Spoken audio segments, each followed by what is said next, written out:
오늘 우리에게 주시는 하나님 말씀은 누가복음 10장 25절에서 37절 말씀입니다. 신약성경 110페이지입니다. 어떤 율법교사가 일어나 예수를 시험하여 이르되, 선생님, 내가 무엇을 하여야 영생을 얻으리이까? 예수께서 이르시되, 율법에 무엇이라 기록되었으며 내가 어떻게 읽느냐?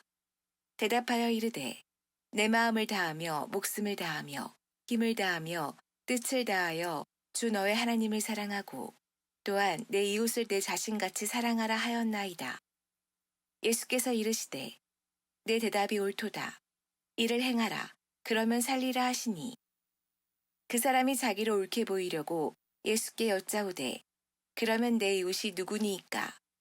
예수께서 대답하여 이르시되, 어떤 사람이 예루살렘에서 여리고로 내려가다가 강도를 만나매 강도들이 그 옷을 벗기고 때려 거의 죽은 것을 버리고 갔더라. 마침 한 제사장이 그 길로 내려가다가 그를 보고 피하여 지나가고, 또 이와 같이 한 레위인도 그곳에 이르러 그를 보고 피하여 지나가되, 어떤 사마리아 사람은 여행하는 중 거기 이르러 그를 보고 불쌍히 여겨 가까이 가서 기름과 포도주를 그 상처에 붓고 싸매고 자기 짐승에 태워 주막으로 데리고 가서 돌보아 주니라. 그 이튿날 그가 주막 주인에게 데나리온 둘을 내어주며 이르되, 이 사람을 돌보아 주라. 비용이 더 들면 내가 돌아올 때 갚으리라 하였으니, 내 생각에는 이 세 사람 중에 누가 강도 만난 자의 이웃이 되겠느냐?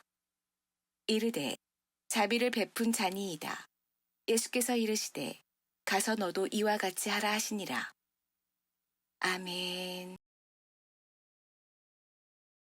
만약 여러분이 누군가를 도울 수 있는 위치에 있다면, 그런 자리에 있다면 도와야 할 대상을 어떻게 선정을 하시겠습니까?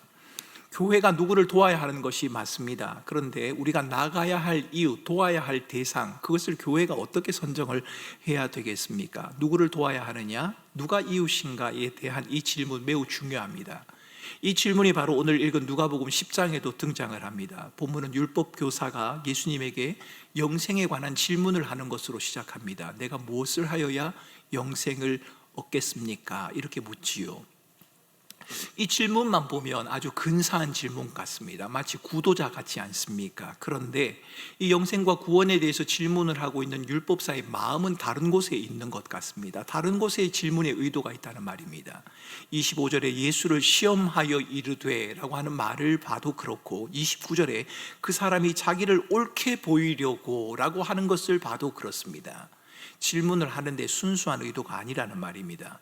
자기를 옳게 보이려고 내 이웃이 도대체 누굽니까? 라고 이렇게 묻습니다. 누가 이웃인지를 몰라서 묻는 질문이 아닙니다. 내가 이웃을 충분히 사랑하고 있습니다. 이걸 좀 알아주셔야죠 라고 하는 질문입니다. 여러분, 이웃을 사랑한다는 주제 쉬울까요? 어려울까요? 쉬울 수도 있고 어려울 수도 있습니다. 이웃을 어떻게 정의하느냐에 따라서 이웃 사랑이 쉬운 과제가 될 수도 있고 어려운 과제가 될 수도 있습니다. 이웃이 될 만한 자격 있는 사람들, 나와 친하거나 성향이 비슷한 사람들, 어울리기 수월한 사람들을 사랑하는 것, 그것을 이웃이라고 둔다면 사랑하는 것은 별로 어렵지 않을 겁니다. 율법 교사에게 이웃을 사랑한다는 것은 바로 그런 것이었습니다. 율법사와 당시 유대인들에게는 자기를 중심으로 이해관계의 원 안에 들어오는 사람만 이웃이 됩니다. 가장 먼저는 가족이겠죠. 그 다음에 친척이겠죠. 그리고 자기와 함께 신앙생활하는 유대인들일 겁니다. 이렇게 본다면 율법교사에게 이웃을 사랑하라 라고 하는 계명은 별로 어렵지 않습니다. 그러나 자기를 중심으로 한 원의 범주에 들 수 없는 사람이 있지 않습니까? 그러니까 같은 유대인인데 율법을 지키지 않는 사람이라거나 유대교 신앙을 따르지 않는 사람들, 이 사람들은 이웃의 대상도 사랑의 대상도 아니라는 말입니다.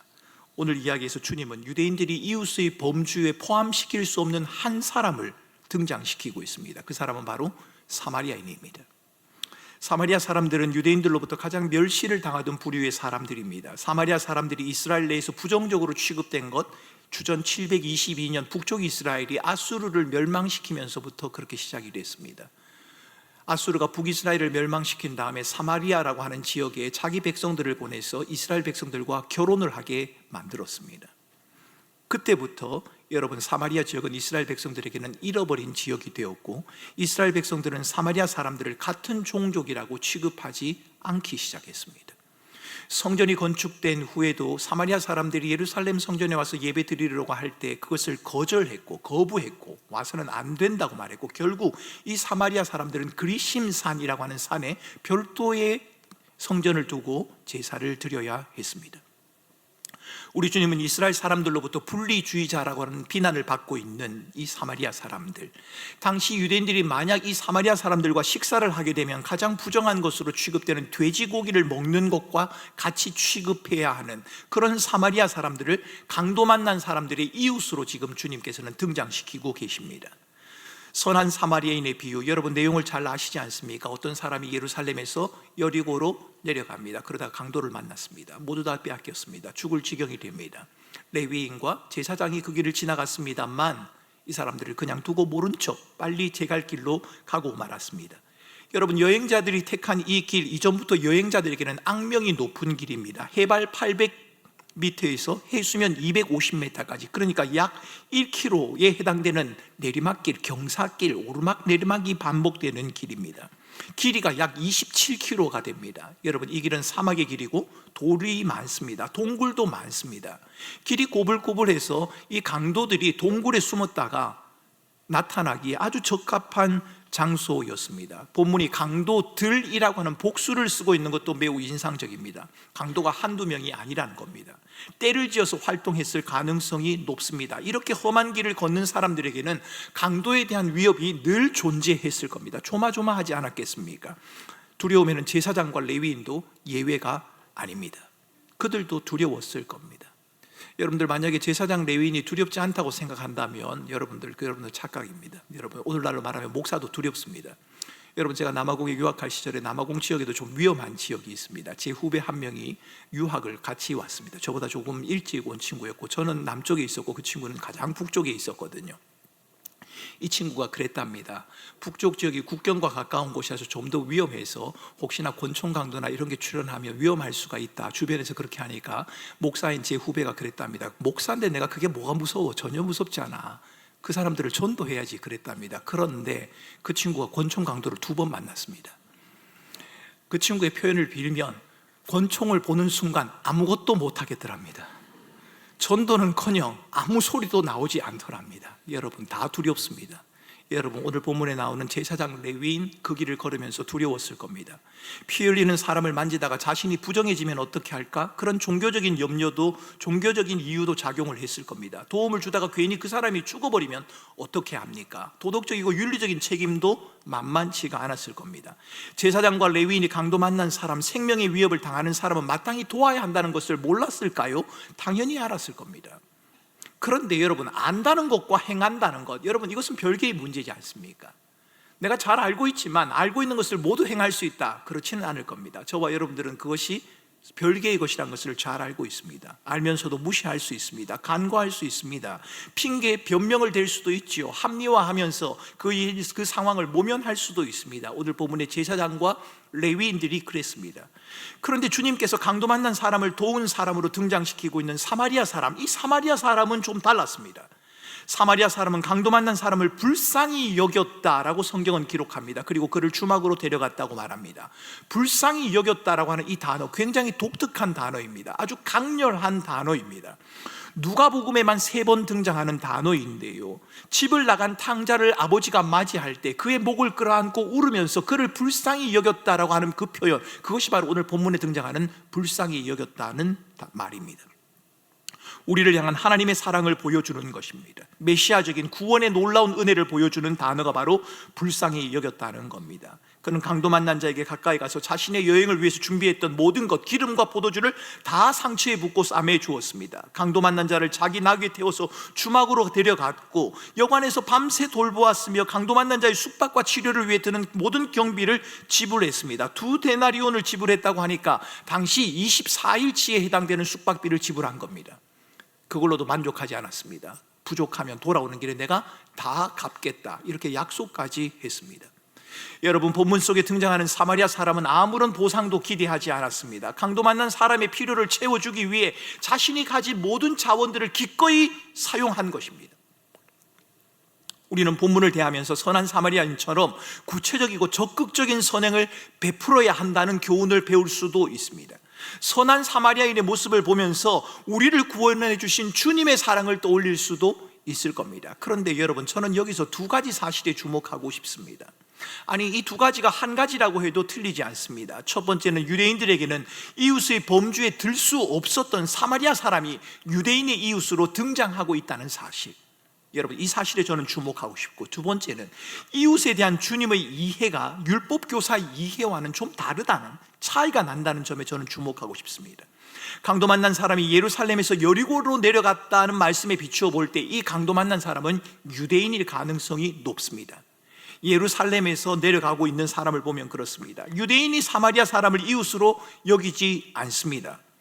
이웃과 사랑의 대상으로 유대인들이 사마리아인을 섬기지 않습니다. 그런 상황에서 주님은 율법 교사에게 자비를 베푼 사마리아 사람이 강도를 만난 유대인의 이웃이다라는 답을 얻어내고 계십니다.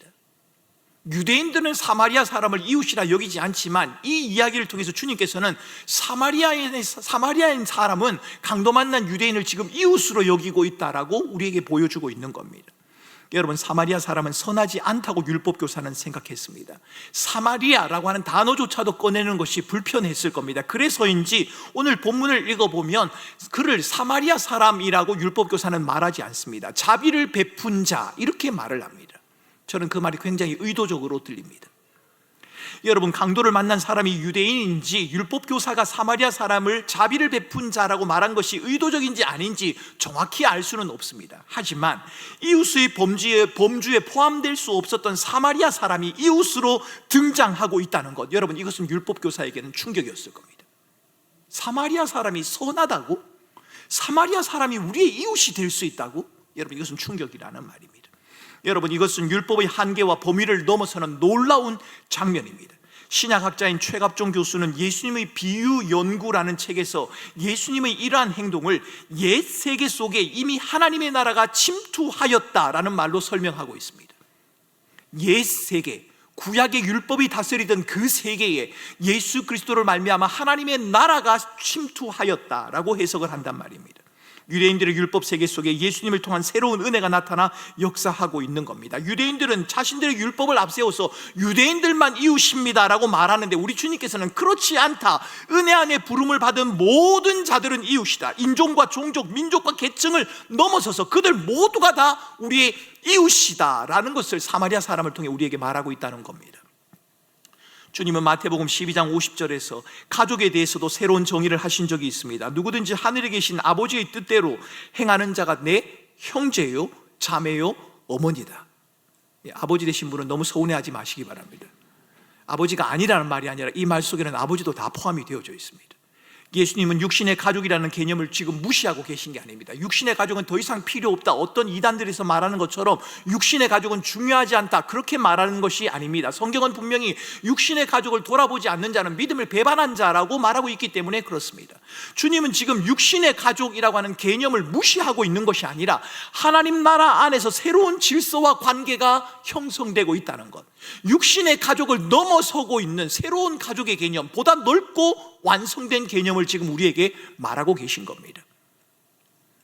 우리는 예수께서 선언하시는 새로운 질서, 하나님 나라 안에서의 새로운 질서가 지니는 한 가지 특징을 주님과 율법교사가 주고받는 대화 속에서 발견할 수 있습니다. 여러분, 이웃에 대한 율법교사와 예수님에 대한 이해에는 차이가 납니다. 여러분, 29절과 36절을 읽어보면 그렇습니다. 29절은 이렇게 말하죠. 그 사람이 자기를 옳게 보이려고 예수께 여짜오되 내 이웃이 누굽니까? 내 이웃이 누굽니까? 라고 묻습니다. 그런데 36절입니다. 내 생각에는 이 세 사람 중에 누가 강도 만난 자의 이웃이 되겠느냐? 여러분, 이 둘 차이를 발견하시겠습니까? 내 이웃이 누구입니까? 예수님은 말씀하시기를 누가 강도 만난 자의 이웃이 되겠느냐, 이렇게 말하는 겁니다. 여러분, 율법교사는 이웃의 기준이 자기에게 있습니다. 내 이웃이 누굽니까? 반면 주님은 이웃의 기준을 강도 만난 자에게 두고 있습니다. 강도 만난 자의 이웃이 누가 되겠느냐, 이렇게 묻고 계십니다. 여러분, 저는 나름의 기준을 가지고 이웃을 정한 것이 나쁘거나 잘못되었다고 생각하지는 않습니다. 여러분, 우리는 모든 일을 이웃으로 삼을 수 있는 능력을 지닌 자들이 아닙니다. 무제한의 자원을 가진 것도 아니죠. 개인도 그러고 교회도 그러합니다. 모두를 다 도우면 좋겠습니다만 그럴 만한 자원도 없고 능력도 없습니다. 그래서 이웃의 범위를 정하는 것 나쁘지 않습니다. 괜찮을 겁니다. 때로는 그것이 안전하고 보다 분명한 방법이 될 수도 있습니다. 그렇다면 예수님 앞에선 이 율법 교사의 문제가 무엇입니까? 이웃의 범위를 정하고 한계를 정하고 자기 나름대로 이웃 사랑을 실천하고 있는 이 율법 교사가 지니고 있는 문제가 도대체 뭐냐는 말입니다. 여러분, 율법 교사의 문제는 율법을 지키려고 애쓰고 노력하는 그것이 문제가 아닙니다. 여러분, 율법을 지키는 게 왜 문제가 됩니까? 열심히 지키려고 하는데요, 나쁘지 않습니다. 율법을 지키려고 애쓰고 노력하는 것이 잘못이다? 여러분, 지키지 않는 사람이 주로 그렇게 말할 겁니다. 그건 잘못된 게 아닙니다. 그렇다면 뭐가 문제입니까? 율법을 지키려고 애쓰고 노력하는 게 문제가 아니라 율법의 용도가 무엇인지, 왜 지키느냐는 겁니다. 지키는 것을 통해 무엇을 얻느냐는 겁니다. 율법의 용도가 무엇인지, 율법 앞에선 인간의 모습이 어떠한지를 제대로 인식하지 못하고 있다는 것, 여러분, 이것이 문제라는 겁니다. 여러분, 결혼하신 분들 가운데 혹 여러분의 남편이 일주일에 한두 번, 아니 한 달에 한두 번 설거지를 해둔 다음에 이렇게 말한다고 한번 생각해 보십시오. 봐, 내가 당신을 얼마나 사랑하는지. 설거지를 2번이나 해줬잖아. 뭘 더 이상 나보고 올 하라고 이렇게 말한다면 여러분, 그것을 사랑으로 받아들이겠습니까? 그럴 수 없을 겁니다. 설거지 2번을 통해서 아내에게 할 바를 다 했다고 생각하는 남편은 톡톡히 착각을 하고 있는 겁니다. 여러분, 이 율법 교사가 지금 착각을 하는 겁니다. 율법을 지키면 영생을 얻을 수 있는 겁니까? 율법을 지키면 자기는 옳은 사람입니까? 그렇지 않다는 겁니다. 율법의 용도를 잘못 이해하고 있고 율법을 지키고 있다는 그것을 통해서 자신의 의를, 자기가 옳다는 것을 과시하려고 하는 것, 여러분, 이것이 문제라는 겁니다. 오히려 성경은 그렇게 말하지요. 율법은 우리를 죄로 인도하는 몽학 선생이다. 우리가 죄인이란 것을 보게 하는 선생과 같다라는 겁니다. 우리의 부족과 연약을 보게 하는 것 말입니다. 그러나 하나님께서 우리에게 주신 구원 영생은 우리의 행위나 율법을 통해 성취될 수 있는 것도 아니고, 우리의 행함이 탁월하다고 할지라도 하나님께서 주신 영생의 가치 앞에서는 아무것도 아닌데, 이 율법 교사는 율법을 통해 영생을 얻을 수 있다고 생각을 하고 자기는 영생을 얻을 만큼 충분히 선하다고 여기는 것, 여러분, 이게 문제라는 겁니다. 율법 교사의 중심은 철저히 자기 자신입니다. 자기 중심입니다. 율법에 대한 지식과 열심이 그를 하나님께로 인도하지 않습니다. 하나님의 은혜 앞으로 그를 인도하지 않습니다. 도움이 필요한 자를 돕고 섬기는 자리로 율법이 그를 인도한 것이 아니라 율법을 지키는 그 열심이 자기 만족에 머물게 했다는 겁니다. 여러분, 이것이 바로 우리가 신앙생활하면서 가장 주의해야 하는 것입니다. 우리의 신앙의 열심 나쁘지 않습니다. 율법을 지키려고 하는 것, 뭔가를 지키려고 하는 것, 세우는 계획을 세우는 것 나쁘지 않습니다. 그런데 여러분, 그것이 어디를 향하고 있느냐, 우리는 이것을 늘 살펴야 합니다. 그것이 주님을 향한 것입니까? 주님의 은혜를 향하고 있는 것입니까? 다른 일을 섬기기 위한 것으로 향하고 있습니까? 아니면 자기 만족에 머물고 있습니까? 28절에서 주님은 율법 교사의 대답이 옳다고 하십니다. 이를 행하면 살 것이다, 이렇게 말씀을 하셨습니다. 주님이 이렇게 말씀하시는 것은 율법 교사 내가 잘하고 있으니까 그래, 더 열심히 율법을 지켜라, 더 충실하게 하면 된다, 지금 하는 것처럼 하면 충분하다, 주님이 그렇게 말씀하시는 게 아닙니다. 율법으로 영생을 얻을 수 있는 것도 아니고, 아무리 열심히 해도 율법을 지킨다는 것이 우리의 의가 될 수 없는데도 유대인이라고 하는 이유 때문에 율법을 나름대로 지키고 있어서 영생을 누리기에 충분하다고 자만하고 있는 이 율법 교사에게 우리 주님께서는 그래, 한번 해봐라, 율법을 한번 지켜봐라, 내가 만약 율법을 지키는 일에 성공한다면 영생을 얻을 것이다, 그렇게 말하는 겁니다. 영생을 못 얻는다는 거죠, 율법으로는. 주님은 그 질문에 대해서 도전하고 계신 것입니다. 그런데 여러분, 이 율법 교사는 주님의 그 말을 알아듣지를 못합니다. 그리고는 그것을 자신을 칭찬하는 말로 생각해서인지 자기를 옳게 보이려고 주님에게 또 나아갑니다. 예수님은 사랑과 선을 행하면 구원을 얻는다고 말씀하시는 게 아닙니다. 성경은 율법의 행위로 구원 얻을 자가 없다, 이렇게 단정하십니다. 주님은 우리의 구원은 우리를 사랑하신 하나님을 바로 알고 하나님을 사랑하는 것에서 시작되어야 하는 것이고, 하나님과 영생의 가치를 바로 안다면, 하나님이 나를 사랑하신다는 것, 내가 하나님을 사랑한다는 것이 무엇인지를 바로 안다면, 그 사랑을 제대로 이해한다면 그 은혜와 사랑을 힘입어서 자비와 긍휼을 베푸는 자리로 나아가야 한다. 그것을 주님은 말씀하고 계시는 겁니다. 저는 오늘 말씀을 전하면서 여러분에게 내가 누구를 도와야 하나를 고민하고 있다면 여러분들이, 그리고 여러분들의 이웃이 누구인지를 확인하려고 시도하고 있다면 여러분 그런 시도에만 머물지 말고 여러분과 함께하는 사람이나 여러분의 눈에 도움이 필요해 보이는 사람을 먼저 돕기 시작하라고 말씀드리고 싶습니다. 너무 많이 계산하지 말고 내가 누구를 도와야지, 어디까지 가야지, 내가 얼마가 있어야 도와야지, 어떤 형편이 되어야 도와야지, 저 사람이 내가 도와야 될 사람이 맞는가 아닌가, 이렇게 계산하지 말고 정말 그 사람이 강도 만난 자처럼 도움이 필요한 자라면 그를 돕는 자리에 먼저 서라고 여러분에게 말씀드리고 싶습니다. 그 사람이 나의 이웃이라고 말할 만큼의 관계에 있어서 돕는 것 귀합니다. 가족이라서 돕는 것, 친해서 돕는 것, 도울 만해서 도운 것, 나와 돈독한 관계이기 때문에 돕는 것, 그것도 귀합니다. 하지만 설령 그렇지 않다고 하더라도 주님께서 우리에게 주신 영생, 구원의 은혜를 마음에 간직한다면 그 은혜를 힘입어 자비를 베풀라, 여러분 그렇게 말씀드리는 겁니다. 여러분 위대하고 거창한 일이 아니어도 괜찮습니다. 돌봄과 필요를 채워줄 수 있는 자원이 너무 적다고 주저하실 필요도 없습니다. 꼭 돈으로 해결할 문제는 아니라는 겁니다. 그것이 우리를 사랑하신 하나님의 사랑에 대한 고백이라면, 그렇게 하고도 내가 누구를 도운 것을 아무것도 아닌 것처럼 여러분들이 여길 수 있다면 여러분 그것은 가서 너도 이와 같이 하라는 주님의 말씀에 대한 정당한 순종과 반응이 될 수 있습니다. 이웃이 누구인지를 결정하기 위해 탁상 공론을 벌이는 것보단 지금 도움이 필요한 사람을 돕는 것이 낫습니다. 그러나 만약 우리가 선한 사마리아인의 비유를 그리스도인들은 이웃에게 적극적으로 선을 행하는 자가 되어야 한다라고 하는 윤리적인 가르침으로만 이해를 한다면 오늘 본문을 읽으면서 그래 우리도 선한 사마리아인처럼 보다 많은 사람들을 보다 넓은 범위에서 적극적으로 도와야지 라고 그렇게 이 본문을 이해를 한다면 우리는 본문의 의미를 절반만 이해하게 되는 겁니다.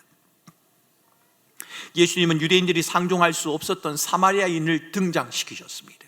그래서 일찍이 약속하셨던 하나님의 나라, 그 하나님의 나라가 너희에게 임했다라는 사실을 선포하고 계십니다. 가서 너도 이와 같이 하라는 명령을 통해서 우리에게 하나님의 나라에 대한 결단을 촉구하고 있다. 여러분 이렇게 해석하고 있는 신약학자 최갑종 교수의 해석은 옳습니다. 여러분 오늘 본문 9절을 읽어보면 10장 9절 앞부분을 읽어보면 하나님의 나라가 가까웠다, 하나님의 나라가 너희에게 임했다라는 사실이 이미 언급이 되고 있습니다.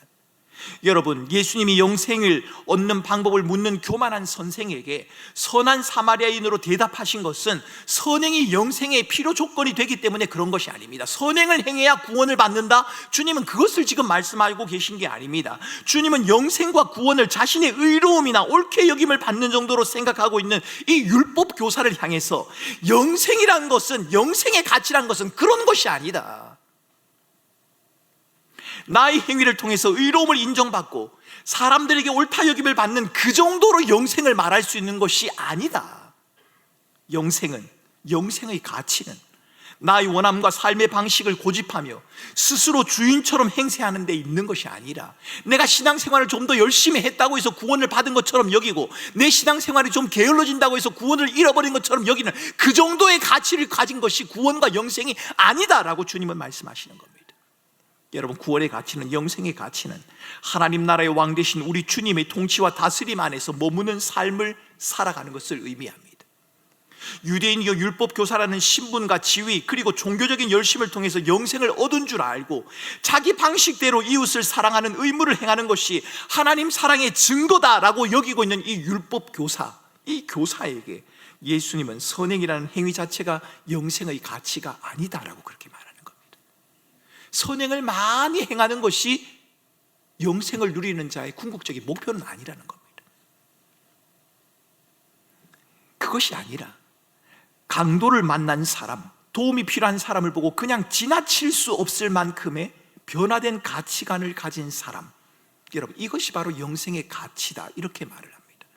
여러분 저는 오늘 선한 사마리아인의 비유에서 이 선한 사마리아 사람이 강도 만난 사람들을 위해서 많은 돈을 들이고 시간을 들이고 그를 치료하려고 했다, 여러분 그 사실에도 주목할 수 있고 감동이 됩니다만 제가 정말 주목하고 싶은 것은 이 강도를 만난 사람을 사마리아 사람이 외면하지 않았다는 겁니다. 그를 비켜가지 않았다는 사실에 저는 주목하고 싶습니다. 여러분, 아프리카 아이들을 대상으로 한 인류학자가 실험했던 내용들을 들어보신 적이 있을 겁니다. 한 인류학자가 아프리카 아이들을 데리고 실험을 했습니다. 과일 상자를 저 앞에다 메어 달군 다음에 1등으로 골인을 하면, 1등으로 들어오게 되면 저기에 있는 모든 과일 상자를 다 가지게 될 것이다, 그렇게 말을 했습니다. 아이들이 달리기 시작했습니다. 그런데 여러분, 인류학자가 생각지도 못한 현상이 벌어졌습니다. 1등으로 열심히 달리려는 줄 알았는데 그렇지 않고 모든 아이들이 일렬로 서서 손을 잡고 똑같이 달리는 겁니다. 그리고 똑같이 돌아오는 겁니다. 인류학자가 물었습니다. 왜 그렇게 하느냐? 1등만 하면 저걸 다 가질 수 있는데. 그러자 아이가 대답했답니다. 다른 아이들이 배가 고픈데 어떻게 저만 배부를 수가 있나요? 다른 아이들이 슬픈데 어떻게 저만 기쁠 수 있나요? 그럴 수 없지요. 여러분, 아이들은 혼자 누리는 1등이 아니라 함께함이 최고의 가치라고 여겨왔고, 혼자 배부름과 누림보다는 모두가 나누는 것이 최고의 가치라고 그들은 믿고 살아온 것입니다. 여러분, 영생의 가치가 그렇습니다. 여러분, 우리가 가지고 있는, 아니 하나님께서 우리에게 베푸신 영생 구원의 가치는 율법적인 행위와 열심, 사람들의 인정에 있는 게 아닙니다. 내가 뭔가를 좀 열심히 한다고 해서 구원과 영생의 가치가 빛나는 것이 아니라는 말입니다. 여러분, 내가 좀 게을러지고 나태해진다고 해서 하나님께서 우리에게 베푸신 구원과 영생의 가치가 못한 것처럼 여러분 사라지는 것이 아니라는 말입니다. 여러분, 신앙생활을 하다 보면 좀 게을러질 때도 있을 겁니다. 괜찮습니다. 좀 게을러져도 괜찮습니다. 사역을 하시다가 좀 쉬고 싶을 때가 있을 겁니다. 좀 쉬셔도 괜찮습니다. 오늘 또 이 설교를 듣고 순간 더 이렇게, 다음 주 교역자 회의를 해보면 목사님 여기도 그만두려고 합니다, 저기도 그만두려고 합니다, 뭐 이런 말이 들릴지 모르겠습니다만 쉬더라도 돌아가며 쉬시기 바랍니다. 의논하셔서 이번엔 내가 쉴 테니 다음엔 당신이 쉬라, 이렇게도 쉬시기 바랍니다. 여러분, 그럴 수 있습니다. 신앙의 굴곡이 있습니다. 삶의 굴곡이 있을 수 있습니다. 좋은 일을 만날 때가 있고 슬픈 일을 만날 때가 있습니다. 계획하고 목표한 것이 이루어질 때가 있고요, 계획이 수포대로 돌아갈 때가 있습니다. 은혜를 누릴 때가 있고 은혜가 사라져버린 것 같을 때가 있단 말입니다. 하나님이 내게 베푸신 구원이 든든하게 내게 주어진 것처럼 확신이 느껴질 때가 있는가 하면 내가 정말 구원받은 사람이 맞는지 의심이 들 때도 있습니다. 그런데 여러분, 기억하셔야 할 것은 하나님께서 우리에게 베풀어 주신 구원과 영생의 가치는 우리의 삶의 수준이나 우리의 열정이나 우리의 열심을 통해 평가되어질 수 있는 것이 아니라는 말입니다. 내가 좀 열심히 했기 때문에 구원의 가치가, 영생의 가치가 빛나는 것도 아니고, 내가 좀 게을러지고 넘어지고 실패했다고 해서 그 구원과 영생의 가치가 식어지거나 사라지는 것도 아니라는 말입니다. 그런데 여러분, 율법교사는 지금 착각을 하고 있습니다. 자신이 신앙생활을 열심히 하고 있는 것, 율법을 지키는 것을 통해서 영생의 가치를 소유할 수 있다고, 그 영생의 가치가 드러날 수 있다고 생각하는 겁니다. 여러분, 우리도 노골적이진 않지만 본문에 등장한 율법교사처럼 인정받으려고 할 때가 있지 않습니까? 자기의 옳음을 드러내고 싶은 마음이 우리 마음 가운데서 작동할 때가 있지 않습니까? 사람들이 알아주지 못하면 속상하고 억울할 때가 있지 않습니까? 내가 왜 신앙생활 하나? 왜 내가 이런데 지금 억울하게 이러고 있나? 이런 생각 들 때가 있지 않습니까? 왜 우리가 그런 생각을 합니까? 왜 그럴까요? 우리를 웃게도 하고 속상하게도 한 것이 하나님께서 우리에게 베풀어 주신 구원과 영생이 아니라, 그것 때문이 아니라 하나님께서 우리에게 주신 영생의 가치를 우리가 소중히 여기지 않기 때문에, 사람에게 인정받거나 내 삶에 주어지는 현실이 어떻게 되느냐 하는 것이 하나님이 우리에게 베풀어 주신 구원과 영생의 가치보다도 훨씬 더 가치 있게 느껴지기 때문에 그렇다는 겁니다. 영생의 가치는 종교적인 행위 그리고 선한 행위를 했다는 사실에 스스로 만족해하며 자기를 내세우는 모습에 있는 것이 아닙니다. 하나님이 나를 사랑하고 내가 하나님을 사랑한다는 그 사실 때문에, 하나님이 나를 사랑하신다는 그 사실, 그래 내가 하나님을 사랑한다는 그 사실 때문에 내가 가진 모든 것을 내어주어도 괜찮다는 그 확신, 그 확신 속에 영생의 가치가 있는 겁니다. 하나님이 나를 사랑한다는 사실, 나를 향한 하나님의 사랑에 머물며 하나님을 신뢰하고 그 사랑에 의지하며 살아가는 그것이 그 어떤 것과도 바꿀 수 없는 전부다라고 여기기 때문에 여러분, 우리는 매일을 살아가는 겁니다. 아프리카 그 아이들에게는 혼자 배부름보다 모두의 배부름이 최고의 가치였기 때문에 그 아이들은 스스로 1등을 포기한 겁니다. 그렇다면 저와 여러분의 영생의 가치는 어떻습니까? 하나님께서 예수 그리스도를 통해 우리에게 베풀어 주신 그 구원의 가치가, 그 구원이 우리의 삶을 이끌어가는 힘이 되고, 그 구원과 영생이 우리의 삶의 목표가 되고, 그 구원과 삶이 우리에게 살아갈 만한 힘이 되어지고 있느냐? 지금 주님은 율법사에게 그것을 지금 주문하고 있는 겁니다. 우리가 그리스도인의 신분으로 살아가는 세상살이가 만만치가 않습니다. 우리를 둘러싼 환경과 상황도 쉽진 않지만 여러분, 더 우리를 힘들게 하는 것은 바로 우리들의 마음일 겁니다. 선행과 종교적인 행위를 하고 있노라면, 뭔가 신앙생활을 좀 열심히 하고 있노라면 영생을 소유한 것 같고, 그렇지 않으면 우리에게 주신 영생과 구원조차도 사라진 것처럼 생각되는 우리들의 마음 말입니다. 우리의 삶이 잘 전개되면 하나님의 은혜가 내게 머물러 있는 것 같고, 내 마음대로 내 삶이 안 되면 그 은혜가 떠나간 것처럼 느끼는 우리들의 마음, 이것이 외부에서 다가오는 삶의 현실의 무게보다도 훨씬 더 어렵고 힘든 주제요 과제라는 겁니다. 여러분은 하나님의 사랑을, 구원과 영생의 가치를 무엇으로 확인하고 계십니까? 내가 하나님의 자녀라고 하는, 하나님이 나를 사랑하신다고 하는, 하나님이 나를 당신의 자녀로 삼으셨다고 하는 영원한 하나님의 나라가 내게 주어졌다고 하는 것, 여러분 그것을 무엇으로 여러분 확인하고 계십니까? 여러분의 종교적인 열심과 선행입니까? 삶의 수준입니까? 오늘 율법사처럼 자신의 종교적인 의와 노력과 애씀입니까? 아니면 여전히 우리와 함께 하셔서 우리를 다스리시는 하나님의 임재, 하나님의 사랑, 하나님의 보호, 하나님의 함께 하심입니까? 여러분, 가서 너도 이와 같이 하라. 오늘 본문은 이렇게 마무리 짓습니다. 저는 우리 성도들이 이 본문을 너도 선한 사마리아인처럼 선행을 열심히 행하라 이렇게 읽지 않았으면 좋겠습니다. 물론 우리는 선행을 행해야 합니다. 가난한 자를 도와야 합니다. 하지만 오늘 본문은 그렇게 말하는 것이 아닐 겁니다. 주님은 아마도 우리에게 이렇게 말씀하시는 것 같습니다. 영생이 너희에게 주어졌고 변함없는 하나님의 사랑이 너희에게 머물러 있으니 자기 만족에 머물지 말고 그 사랑에, 하나님의 사랑에 기대어 하나님의 통치와 다스림에 머무는 삶을 살아가라. 주님 지금 그렇게 말씀하시는 겁니다.